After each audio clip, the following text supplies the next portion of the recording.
La violencia económica es una forma de violencia doméstica. Retener o robar dinero cabe dentro de este término. Existen parejas que solicitan rendición de cuentas por todos los gastos que se generan en el día a día. Esto no solo puede llevar a la relación a un proceso de riesgo, sino que se cultiva un mal hábito. Y según estudios, la violencia económica tiene como consecuencia la violencia física y psicológica. Cuando la víctima protesta o reclama, o cuando se niega a seguir soportando y rechaza el abuso económico o patrimonial de su pareja, y en ese momento decide denunciarlo. Existen muchos casos de violencia física y psicológica que tienen su origen en la violencia económica y patrimonial. Por ello, es importante que la persona afectada de este tipo de violencia denuncie de forma inmediata el abuso económico del que está siendo objeto. Para saber si está siendo abusado de esta manera, preste atención a la siguiente entrevista. Christopher Guevara, Acción 10. Gracias, Christopher Guevara, por esa importante información. Ya está con nosotros nuestro especialista, el abogado Omar García, para abordar un poco sobre la violencia económica. En distintos momentos también hemos hablado de la violencia de género, violencia emocional, violencia psicológica, pero ahora la violencia económica. Muy buenos días, gracias, doctor, por acompañarnos. Buenos días, Odely, por acompañarnos en esta mañana. Bueno, hemos hablado del tema y todo el mundo de verdad conoce lo que es la violencia física, la violencia psicológica, lo que es el abuso sexual, pero también muchas veces nos olvidamos de este tipo de violencia que es económica, que la ley también lo determina en el artículo 45, inciso D, en donde especifica que es toda acción, Odely, de que implica daño, pérdida, destrucción de un bien mueble o inmueble. Cuando hablamos de los bienes muebles e inmuebles, estamos hablando de lo que es un vehículo, una moto, una cama, un televisor. Esos son los bienes muebles. Cuando hablamos de bienes inmuebles son pues la infraestructura, lo que es una propiedad, una vivienda, todo lo que tenemos inscrito en el registro de la propiedad. Ahí se incluye la violencia patrimonial, doctor. Exactamente. Estamos hablando de verdad de que el artículo habla que violencia económica o patrimonial son dos términos diferentes, ¿verdad, Odely? Cuando hablamos de violencia económica estamos hablando al control de no brindarte lo que es lo necesario para satisfacer tus necesidades económicas. Recordemos que muchas veces la mujer, ¿verdad?, depende económicamente de su esposo. Y esto es cuando se lleva a cabo, ¿verdad?, que independientemente que una mujer tenga una profesión o un oficio, pero controla en este sentido el esposo a la mujer porque no quiere que salga, no quiere que se vistan, no quiere que esté al público. Esa es la violencia económica, porque la limitamos en dar un presupuesto mensualmente. Por ejemplo, Odely, alguien, ¿verdad?, que gana muy bien, un profesional, es posible que esté ganando unos 18,000, 20,000 córdobas, y entonces limita a su esposa y le dice, bueno, este mes te voy a dar 2,000 o 3,000 cosas. No sé lo que vas a hacer, pero eso se denomina lo que es violencia, porque estamos controlando. Y a la hora de llegada que quizás llega el esposo, solamente le dio arrocito de frijoles y al final le dice, ay, pero si yo te di X cantidad, pero no es el montón. Recordemos que la canasta básica actualmente está un poco carita. Eso se denomina lo que es violencia económica, porque estamos controlando. Además, tenemos lo que es la violencia patrimonial, que recae específicamente sobre los bienes muebles e inmuebles, como le decía anteriormente. Y es aquí cuando una mujer, que independientemente de que es una profesional, tiene la capacidad económica y por lo tanto accede por manipulación, ¿verdad?, el hombre a administrar todos sus bienes. En este sentido tenemos que tener mucho cuidado, ¿verdad?, en las relaciones de pareja, porque tenemos que la base fundamental del matrimonio es el amor, es la comprensión, es el respeto. Pero cuando ya vemos de que existe un control, ¿verdad?, indiscriminado sobre un bien, un objeto, incluso hasta esto sucede, Odely, y las mujeres hablan cuando hay una separación en sí. Porque recordemos muy bien de que hay miedo, hay temor, la persona tiene baja autoestima, entonces no le permite identificar. Muchas veces en una relación de pareja nos siga lo que es el amor. Pero a veces dentro del matrimonio o dentro de la relación de pareja puede suceder esta violencia económica.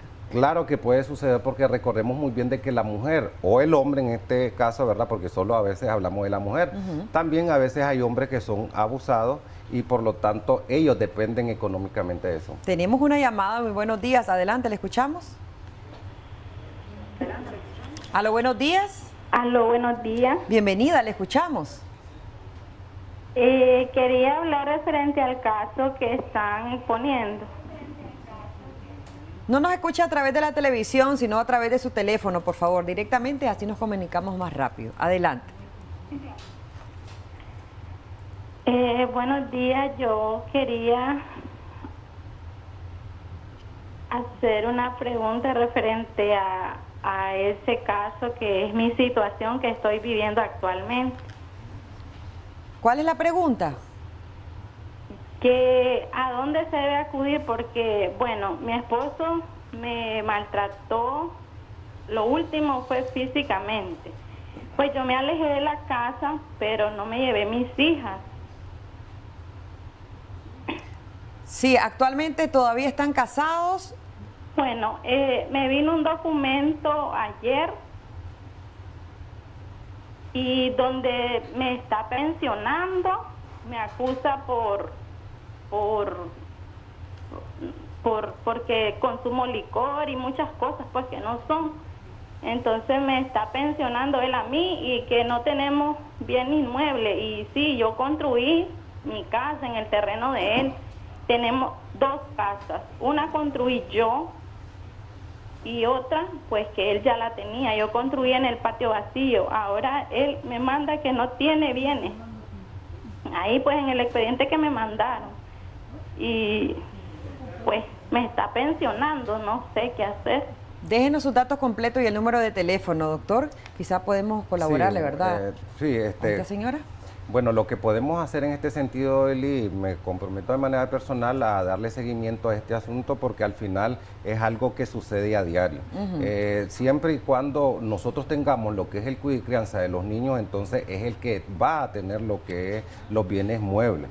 Sí. Entonces, en este sentido, cuando alguien es despojado, eso es lo que denominamos violencia patrimonial, porque ella, independientemente de que esté casada o no esté casada, siempre se deben hacer unas distribuciones equitativas. Cuando hablamos de las distribuciones equitativas, significa de que ella es madre y tiene un menor de edad.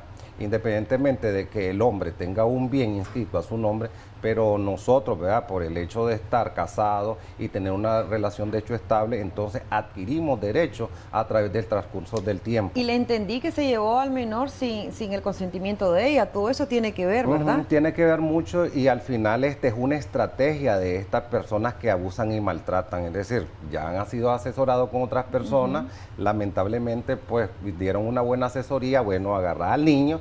Y recordemos de que el artículo 134 del Código de la Familia establece también de que quien tiene a los niños, ¿verdad?, en ese momento, entonces es el que va a tener el uso y habitación exclusiva del bien inmueble que se ha despojado. Pero que ella no tenga miedo porque al final sí se puede demostrar. Recordemos muy bien también que alrededor viven personas que nos pueden contribuir. Ok, como testigos. Sí, como testigos. Bueno, ya nos dice dónde ir porque ella nos preguntaba dónde ir además de su acompañamiento. Si ya existió una demanda, entonces está empezando. Ok, entonces está empezando, lo primero que tiene que es una acción civil porque lo que es el patrimonio es una acción civil. ¿Cómo no? Pero cuando existe abuso y violencia es ante la comisaría de la policía. Tenemos otra llamada. Muy buenos días. Adelante, le escuchamos. Sí, muy buenos días. Me encanta el tema porque sobre lo que estamos viviendo hoy en día, el abuso económico en tantas mujeres, sería bueno que trimestral deberían de volver a tocar este tema y de no quitar el dedo sobre la llaga, porque es un tema muy importante. Muchas mujeres somos violentadas por medio de estas situaciones, de estos hombres abusivos. Les agradezco muchísimo, en especial también al Canal 10 y al abogado que tenemos aquí en pantalla, esperándolo que vuelva a retornar con el mismo tema y con temas muy importantes sobre el abuso económico en las mujeres. Muchísimas gracias, un saludo. Un saludo y gracias a ustedes. Y efectivamente, y quisiera aportar un poquito porque decían algunas mujeres, yo no me asisto, yo no demando, porque lo primero que van a decir es que soy deshonesta y que estoy pidiendo dinero. ¿Eso se debe pensar así, doctor? No necesariamente, Odeli. Muchas veces el temor y el miedo es la que invade a muchas mujeres en general y recordemos muy bien de que ellas están bajo presión, bajo miedo y también es la cultura social en Nicaragua en donde hemos construido desde pequeño a las niñas y a los varones, pero principalmente a las niñas, de que efectivamente ellas tienen que cargar con el hogar completamente. Entonces, cuando comenzamos a decir eso y no le enseñamos, por el contrario, a tener respeto hacia ella misma y tener una muy buena autoestima, es cuando suceden estos casos, porque no podemos parar la violencia, ni el abuso, ni el maltrato. Y como usted decía, no solamente, si bien es cierto, hay hombres que son maltratados y son violentados también, y hay mujeres que se aprovechan, es cierto, pero es la mayoría, las mujeres que están pasando situaciones difíciles en este momento, unas están sin trabajo, otras están enfermas, otras están indispuestas de alguna u otra situación, incluso algunas que quedaron con secuelas de esa relación, y eso no se evalúa. No, eso no se evalúa actualmente, y es por eso que nosotros tenemos que entender, Odili, de que la familia es lo más importante, y cuando nosotros tenemos hijos y los estamos educando, deberíamos de decirles, transmitirles que ellos valen mucho, que son personas libres, que ellos pueden decidir por sí mismos y que por lo tanto nadie tiene el derecho de violentarlos. Tanto hombres como mujeres. Tanto hombres como mujeres, porque yo he llevado asuntos muy personales, unos 10 o 15, en donde son hombres muy responsables y que están siendo abusadas por la esposa o por la de unión hecho estable. ¿Qué recomendaciones les podemos brindar, doctor, a esta cantidad de personas que nos están sintonizando, mujeres que están pasando esa violencia y quizás hasta el momento no se han decidido a dar el siguiente paso, a denunciar sobre todo, que a veces es lo más difícil, dicen algunas? Una de las cosas más importantes, Odili, es que nosotros creamos en Dios. Cuando nosotros creemos en Dios y tenemos esa base fundamental, independientemente de la denominación, tenemos que clamar a Dios primeramente y también accionar. Dios, la fe es accionar. Y cuando digo accionar, debemos irnos hacia una persona de mucha confianza que tengamos para nosotros transmitir ese miedo que tenemos hacia un maltrato o abuso. Pero al final, entonces, cuando nosotros decidimos hablar es cuando rompemos el silencio. Sí. Cuando rompemos el silencio, este es uno de los primeros pasos. Y poco a poco nosotros podemos orientar. De igual manera, cuando tenemos en casa la situación que nos está complicando, debemos acudir a una persona en particular y principalmente, si podemos, a un profesional, Doctor, a un psicólogo, a una ayuda idónea. Normalmente, ¿cuánto tiempo pasa esa mujer en este trámite, en esta situación? ¿Hay juicios? ¿En cuánto tiempo ya puede ver resuelta esta situación? Ahora los juicios, Odili, son orales y públicos, sí, y por lo tanto la mayor parte de los juicios son resueltos en 3 meses. Hay algunos colegas, ¿verdad?, de que a veces extienden, pero tiene que ver principalmente con la responsabilidad que asume el compromiso del abogado para poder defender a la parte, porque en muchos casos son defendibles, son sanables y es importante que las personas sí acudan a un profesional responsable y especialista en la parte de familia, porque recordemos muy bien de que no todos nos especializamos en la misma área, sí, y tomando en consideración de la especialidad podemos resolver al cliente o a la clienta en particular. Y entonces a veces me pongo a pensar de que muchas personas no tienen el acompañamiento ni la asesoría adecuada para poder accionar. Algo fácil, otro colega quizás lo hace muy grande y es algo que tal vez se puede resolver, pero porque no tiene la especialidad en particular. Correcto. ¿Y cómo hacer? Porque la mujer en ese momento, si estamos hablando de violencia económica, no hay dinero para llevar un caso. Entonces, a veces no se cree mucho en la Defensoría Pública. Algunas mujeres porque dicen que no me dieron al lugar mi petición, mi demanda. Pero, ¿qué se debe hacer en este caso? Y también, ¿qué mensaje darles? Bueno, pienso, Dili, de que la Defensoría Pública está muy preparada para poder defender cualquier tipo de asunto y casi también está ligado con el judicial, porque cada uno de los defensores trabaja con judicial en particular. Sin embargo, como decía usted, de que no todos tienen la capacidad económica, pero también existe lo que es el bufete jurídico de la UCA, ¿verdad?, que las personas pueden acudir. Y también recordemos de que hay asociaciones como de mujeres que contribuyen y están defendiendo los derechos humanos de las personas que pasan esta misma situación. En la Defensoría Pública es gratis también. Sin embargo, sería importante recomendar a algunas mujeres porque algunas comentan, no tengo yo documento, ¿cómo hacer? Alegan desconocimiento de las leyes también. Nosotras como mujeres también tenemos esa responsabilidad de empezar a conocer un poquito más nuestros derechos. tenemos que hacerlo, doctor. ¿Y cómo? Una de las formas, Odeli, que también yo recomiendo ahorita la tecnología, ¿ve? Entonces tenemos internet y buscar los conceptos, buscar qué es lo que puedo hacer, porque es una forma de una manera de informarse, sí, principalmente. Entonces, cuando nosotros acudimos también a esta información pública, nosotros nos estamos empoderando. Es una forma también de poder asumir frente al Estado una responsabilidad y también cumplir con nuestras obligaciones como individuo, como persona, y principalmente cuando estoy pasando esta situación.